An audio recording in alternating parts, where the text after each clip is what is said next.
down the road. Yep, salut les gens. Je vous propose aujourd'hui une vidéo concernant la topographie routière, c'est-à-dire l'implantation et le nivellement, enfin surtout le nivellement de piquets pour la construction d'une route. Un petit projet que je vous propose absolument fictif avec mes petits bonhommes miniatures. L'essentiel c'est de voir un peu la démarche de comment on procède pour donc implanter les piquets de nivellement avant le terrassement d'une route. Alors pour ça on dispose principalement de deux choses. Dans les plans on dispose d'un profil en long avec les codes projet. Quand on parle de code projet, c'est toujours les codes à l'axe du projet. C'est-à-dire que lorsqu'on implante le projet, que ce soit un géomètre d'entreprise ou que ce soit un cabinet de géomètre privé, si c'est un marché privé, il implantera l'axe. Après, c'est à l'entreprise de déporter les piquets bord droit et bord gauche et de niveler ces piquets en fonction du profil en travers, lui qui donne la coupe de la route dans le sens du travers. Est-ce que c'est un dévers unique? Est-ce que c'est une chaussée en toit? Voilà, il peut y avoir de multiples cas différents. Alors on a besoin de quoi pour ça? Eh bien on a besoin de piquets d'implantation. Voilà, piquets d'implantation en bois. Alors il y a 80 cm, 1 mètre. Moi j'utilisais en général des piquets d'1 mètre parce que c'est plutôt pas pratique. Pour ça, eh bien, il faut un gros marteau. Ça c'est vendu comme un marteau de mécanicien. Et vous pouvez me croire qu'il a planté un paquet de piquets celui-là dans sa carrière. On a besoin forcément de mesurer. Alors ça, c'est 1 mètre qui fait 8 mètres. Mais bon, en général, on utilise plutôt un décamètre ou une chaîne, ce qu'on appelle une chaîne. C'est un décamètre, entre guillemets, mais qui fait plus de 10 mètres, qui fait 30 mètres ou 50 mètres. Il y en a aussi. On a besoin de cordeaux. Ben oui, forcément. Et puis, on a besoin également d'un cutch avec différentes échelles dessus, en fonction de l'échelle du plan, 2 centièmes, 5 centièmes, etc. Et comme on fait de la topo, c'est des plus et des moins, c'est de l'arithmétique de base, on a besoin d'une petite calculette pour faire ces calculs. Voilà, plus temps, moins temps, etc. Allez, on va voir comment mes petits bonhommes miniatures s'y prennent sur mon chantier fictif de construction d'une route. Allez, let's go, rock and roll. Alors, voici de quoi il s'agit. Il s'agit de la construction d'une route, le chemin de Fascagat sur la commune de Macarel. Voilà, petit clin d'œil aux gens du Sud, qui sont des expressions, ça devrait leur parler. Bref, donc l'une des pièces importantes pour les plans, c'est le profil en long. Là, vous avez le profil en long. Donc, sur ce projet, il y a 10 profils espacés de 50 mètres. Donc vous voyez, il y a le numéro de profil P1, P2, P3, etc. jusqu'à P10. Il y a altitude TN, c'est le terrain naturel, donc qui a été levé à l'axe toujours du projet. Les distances cumulées, c'est un profil tous les 50 mètres, dont 0, 50, 100, 150, 200, etc. Les distances partielles, 50 mètres entre profils. Et l'altitude projet, c'est l'altitude donc qu'on projette que le projet est à l'axe de la chaussée une fois le projet terminé, c'est-à-dire la couche d'enrobé si c'est des enrobés ou le revêtement superficiel si c'est un revêtement superficiel, peu importe. On peut avoir aussi des cotes intermédiaires sur les gros projets où on donne par exemple la race des terrassements, etc. Voilà, c'est un petit chantier, on donne directement la cote projet, donc c'est-à-dire il y aura un revêtement superficiel sur de la grave concassée 0,20. Voilà. Et la pente du projet entre chaque profil. Bon là c'est une pente régulière avec juste un petit changement à la fin. Ça passe de 2% à 4%. Donc comme on le voit sur le profil en long, on a un profil tous les 50 mètres. 50 mètres ça commence à être beaucoup. En général c'est moins. Donc là ce que va faire l'entreprise, c'est qu'elle va diviser la longueur en 5 portions, c'est-à-dire qu'elle va rajouter d'un profil à un autre, elle va rajouter 4 profils, de manière à avoir 1, 2, 3, 4, 5 distances. Donc je vous l'ai mis que pour l'exemple entre le P1 et le P2, mais donc il va y avoir P1 plus 10, P1 plus 20 mètres, P1 plus 30 mètres, P1 plus 40 mètres et ensuite P2. Voilà, comme ça raccourcit les distances et on a des profils intermédiaires qui sont tous les 10 mètres. Là, c'est beaucoup plus facile à gérer, surtout quand il y a des courbes, ce genre de choses. Bon, quand c'est une ligne droite, c'est moins problématique, mais bon, aussi c'est pour vous montrer dans l'exemple eh bien, ce qu'on pratique. Bon, 10 mètres par contre, c'est vrai que c'est serré. En général, les profils, c'est entre 15 et 20 à 25 mètres, quoi. Voilà, c'est de cet ordre-là. Donc voici ce que ça donne. Vous avez matérialisé par un trait en pointillé l'axe du projet qui a été piqueté à l'origine. Là, les piquets ont disparu parce qu'on les enlève forcément et ils tombent dans le terrassement, donc on les enlève et on déporte sur le côté, à gauche et à droite, les piquets qui matérialisent le bord du terrassement avec un déport, on va le voir. Et donc là, ils sont raccourcis à une distance de 10 mètres entre profils. Voilà. Donc on déporte toujours les piquets d'implantation de 30, 40, 50 cm par rapport au bord réel du terrassement. Pourquoi? Eh bien parce que lorsqu'on exécute les terrassements, que ce soit avec une pelle mécanique ou un chargeur, bon dans mon exemple c'est un chargeur, mais peu importe, ou aussi pendant les phases de compactage avec un compacteur, ça diminue le risque de venir heurter le piquet, hein, puisque donc le traçage au sol qui va être fait, il est, bon dans l'exemple, il est 40 cm devant le piquet, côté chaussée, côté travaux, le piquet va rester à l'extérieur, ce qui diminue le risque de le toucher, de le faire tomber. Ça arrive, mais bon. Alors que si on plante le piquet pile dans la limite, là, effectivement, il y a de fortes chances que le piquet ne survive pas. Voilà, donc c'est pour ça qu'on décale les piquets. Après, tout dépend s'il y a des bordures. Lorsqu'il y a des bordures de trottoir, il faut prévoir qu'il y a une fondation en béton sous la bordure. Donc aussi, ça prend un espace dont il faut tenir compte. Souvent, on décale de 50. Là, il n'y a pas de bordure, donc on a mis 40 cm de déport, ce qui est suffisant, en faisant attention pour ne pas flinguer le piquet et qu'il reste jusqu'à la fin du terrassement. Voilà.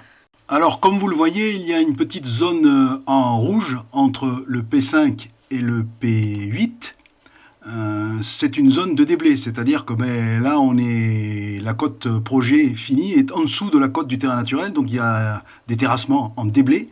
Et comme vous voyez juste avant, donc du P1 jusqu'au P5, là par contre c'est en remblai.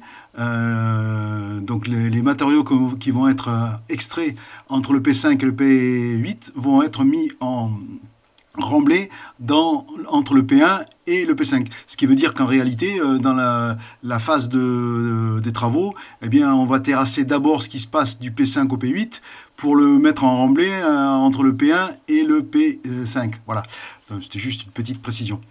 Alors, on va regarder ce qui se passe au P1 plus 10 mètres. Donc au P1 plus 10 mètres, on a utilisé les pentes du profil en long pour calculer ce que ça donnait, quelle était la cote projet donc à 10 mètres de plus. Hein. Donc on avait une cote projet à 238,55. On rajoute 10 mètres de longueur à 2%. 10 mètres, ça fait 20 cm. 20 cm en moins puisqu'on descend. Donc 238,55 moins 20 cm, on est bien à 238,35. Maintenant, on connaît l'axe du projet, 238,35, altitude NGF, mais il y a aussi les côtes bord droit, bord gauche, avec un profil en travers qui est à dévers unique, à 3% de pente, c'est déjà pas mal, et il faut qu'on détermine quelle est l'altitude du projet à droite et à gauche. Donc, implanter le piquet, ça c'est facile, on mesure, on a le profil en travers que vous voyez là, on a une chaussée finie à 4,50 m pour la grave concassée 0,20 et la fondation, l'emprise de la fondation et du tout venant, c'est 4,65 m sur une demi-chaussée. Donc on décale de 4,65 m plus 40 cm de déport et on sait où on doit mettre le piquet, planter le piquet à l'endroit du profil P1 plus 10 à droite et à gauche. Mais maintenant il faut calculer l'altimétrie. Alors comme on a une pente en travers, un dévers unique à 3% et que la demi-chaussée finie du projet fait 4,50 m, il y aurait une plateforme de chaussée qui fait 9 mètres, et bien si on applique une pente à 3% sur 4,50 m, ça nous donne 13 cm à demi, 0,135 qu'on arrondit à 14 cm. Le côté droit, bord droit étant plus haut, eh bien donc il faut ajouter 14 cm à la cote axe, 238,35 plus 0,14 m, eh bien on est à 238,49. Et le bord gauche, eh bien, il est 13,5, donc 14 cm plus bas que l'axe. Eh bien là, c'est 238,35 moins 14 cm. on tombe à 238,22. Voilà. Donc, on a déporté nos piquets bord droit et bord gauche par rapport au piquet d'axe qui avait été planté initialement et qui a disparu. On a calculé à quelle altimétrie projet on devait donc se tenir au bord droit et au bord gauche. Mais maintenant, il faut les niveler, ces piquets. Et pour les niveler, il faut connaître à quelle altitude l'appareil de topographie, une lunette ou un laser, bon moi j'ai pris l'exemple d'une lunette parce que c'est plutôt avec ça que j'ai travaillé, mais avec un laser c'est pareil. Donc à quelle altitude la lunette, le niveau de chantier, va se trouver pour qu'on puisse l'utiliser comme appareil de nivellement. Alors pour ça, eh bien, il faut chercher un repère nivelé en NGF, hein, nivellement général de la France. Et là, dans l'exemple que je vous donne, bon, c'est un exemple, hein, ça peut être de multiples choses différentes, mais là, c'est un couvercle de pluie qui a été nivelé donc par un géomètre en NGF à une référence altimétrique de 238,442. Alors on ne va pas prendre les millimètres, on laisse tomber les millimètres, on arrondit cette cote à 238,44. Donc il faut faire une lecture avec la lunette et la mire sur ce couvercle de puits. Eh bien, on se met en station avec la lunette et le porte-mire vient poser la mire sur le couvercle du puits à l'endroit où il y a le repère, la petite pastille qui définit l'altitude. Et là, on fait une lecture de 1,38 m et 3 mm. Alors, on ne tient pas compte des millimètres là non plus. Hein, on va arrondir la lecture à 1,38 m. Ce qui veut dire que notre appareil, il est à une altimétrie de 238,44 m NGF, qui correspond à l'altitude du couvercle du puits, plus la lecture qu'on vient de faire dessus avec la mire, 1,38 m, on additionne les deux, notre appareil, il est à une altitude de 239,82. Partout où il regarde, tant qu'on ne bouge pas l'appareil, il est à une altitude de 239,82. C'est la référence qu'on va utiliser pour niveler les piquets. Donc, maintenant qu'on connaît l'altitude de notre appareil, qui est à 239,82 NGF, eh bien, il suffit de poser la mire sur la tête de chacun des piquets, faire une lecture, et par soustraction, on aura à quelle altitude se trouve la tête de piquet. Ce qui va nous servir ainsi à pouvoir inscrire les codes de terrassement depuis la tête de piquet à moins 1,13 m, moins 1,58 m, moins 0,86 m, enfin peu importe ce qu'il y a à descendre en fonction de la lecture qu'on aura faite. Alors si on fait maintenant une lecture sur la tête de piquet qui a été plantée au P1 plus 10 mètres bord gauche, on fait une lecture de 0,97 m. Là, ça vient en soustraction. Nous avons un appareil dont l'altimétrie maintenant référencée est connue à 239,82. Par soustraction, on enlève la lecture qu'on vient de faire, 0,97 m. Et donc on a une altitude de la tête de ce piquet à 238,85. La tête du piquet au P1 plus 10 bord gauche est à 238,85 NGF. Donc on a vu que concernant l'altitude projet au P1 plus 10 mètres bord gauche, l'altimétrie du projet est à 238,22, c'est-à-dire que la graphe concassée 0,20, une fois réglée à l'altimétrie voulue du projet au bord gauche, au P1 plus 10, doit être à une altimétrie de 238,22. Donc la structure de chaussée de ce projet, telle qu'elle est conçue, il y a 40 cm de tout venant, plus 15 cm de graphe concassée calcaire, 0,20. Donc ça fait 40 plus 15, ça fait 55. Il y a une structure de chaussée de 55 cm. Donc si l'altimétrie de la cote projet bord gauche au P1 plus 10 mètres est à 238,22, il faut enlever 0,55 m qui est la structure de la chaussée pour atteindre le fond de forme, c'est-à-dire le fond du terrassement. Hein, là où on va s'arrêter pour commencer à monter les couches de la structure de chaussée. Donc 238,22 moins 0,55 m qui représente la structure de chaussée, on est à 237,67 qui est donc le fond de forme. Ça s'appelle le fond de forme. Alors, code de terrassement à inscrire sur le piquet, eh bien 238,85 qui est l'altitude de la tête de piquet, moins 237,67 qui est l'altitude du fond de forme, c'est-à-dire là où on doit atteindre le fond du terrassement, ça fait 1,18 m. Ça veut dire que la cote à inscrire sur le piquet au P1 plus 10 bord gauche, il faut inscrire moins 1,18 m qui représente le fond de forme, là où on arrête de terrasser. Donc vous voyez sur le petit encart à droite, vous avez là le détail en coupe avec le piquet déporté de 40 cm dont la tête a été nivelée à une altimétrie de 238,85. On a inscrit moins 1,18 m pour atteindre le fond de forme des terrassements qui est à une altimétrie de 237,67.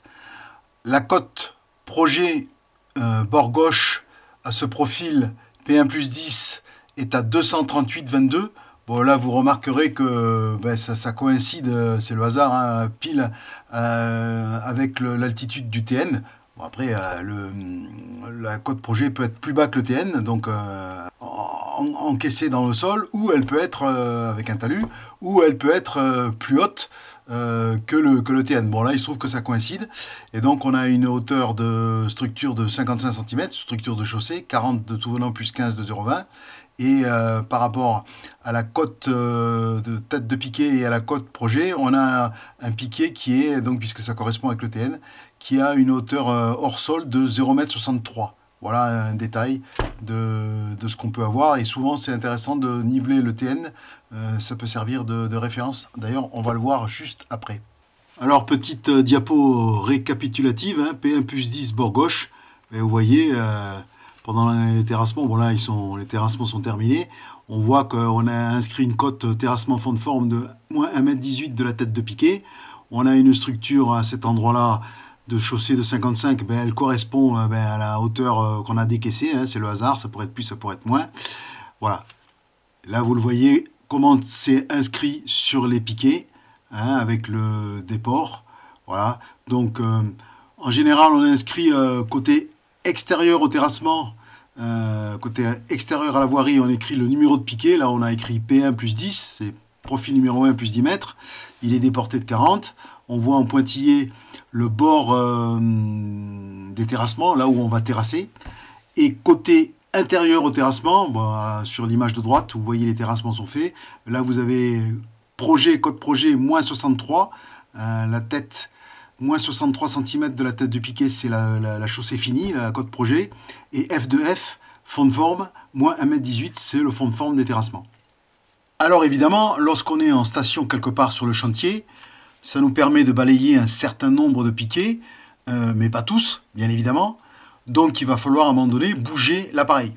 Et comme vous vous en doutez, dès qu'on bouge l'appareil, eh bien il n'est plus à la même altimétrie. Hein. Forcément, en déplaçant l'appareil, il ne sera plus à l'altimétrie précédente qui était de 239,82.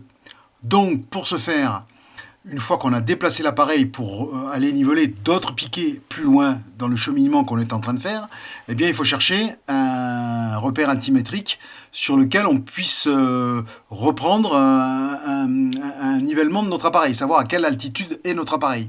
Donc là, ça peut être, s'il est encore visible, le couvercle du puits, ou s'il n'est pas visible, n'importe quel autre repère connu en altimétrie, hein, un autre piquet ou un repère quelconque qui soit connu en altimétrie et qui permette donc de calculer à quelle altitude est notre appareil. Alors, supposons qu'après avoir déplacé notre appareil, on a fait une lecture sur un repère connu en altimétrie et qu'après lecture, on a une altimétrie de notre appareil qui est à 240,21 NGF. Et que nous souhaitions faire un petit contrôle du TN. Pourquoi je faisais ça? C'est assez important de le faire parce que le plus important, bien sûr, c'est de niveler la tête de piquet pour savoir à quelle profondeur on doit effectuer les terrassements. Mais lorsqu'on fait ça, c'est bien en même temps de lever le TN au pied de piquet. Parce que s'il y a une couille qui arrive, un truc qui semble incohérent, on voit une cote à descendre qui paraît complètement aberrante, on peut regarder quelle hauteur fait le piquet et avoir le TN et essayer de voir, de comprendre est-ce que le piquet a bougé, est-ce que quelqu'un l'a replanté, ou voilà, ça peut donner une indication. Donc c'est pas idiot d'avoir levé le TN au pied de piquet. Comme ça, on a la hauteur que fait le piquet. Hein. Tête de piquet moins TN, ça veut dire que le piquet il dépasse du sol de 70, 75, 80 cm, etc. Ça, c'est une indication importante. Alors, Si on prend cet exemple-là, on fait du contrôle donc du TN. Ici, on a une lecture à 1,42 m sur le TN au pied de ce piquet. Donc si notre appareil, une fois qu'on l'a déplacé, il est à une nouvelle altimétrie de 240,21 après son déplacement, moins la lecture qu'on vient de faire de 1,42 m, ben, 240,21 moins 1,42, ça fait 238,79. Ça veut dire que le TN au pied de ce piquet est à 238,79 NGF. Voilà, j'en ai fini avec mes explications sur mon cours de topo en miniature. Enfin, c'est de la miniature avec mes petits modèles réduits, mais ce que je vous explique, c'est exactement comme ça que ça se passe dans la réalité. Voilà, je vous laisse faire un petit tour de mon chantier miniature avec mes petits bonhommes et mes petits engins. D'abord avec le bruit des machines et pour finir en musique. Voilà, j'espère que ça vous aura intéressé et appris quelque chose pour ceux qui ne connaissaient pas cet univers de la topographie, en tout cas dédié aux travaux de voirie et de terrassement. Et ceux qui connaissent, eh bien, voilà, c'est un jargon qui vous sera familier. Allez, je vous laisse. Bye bye et rock and roll.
heaven's at the end of this alleyway tonight.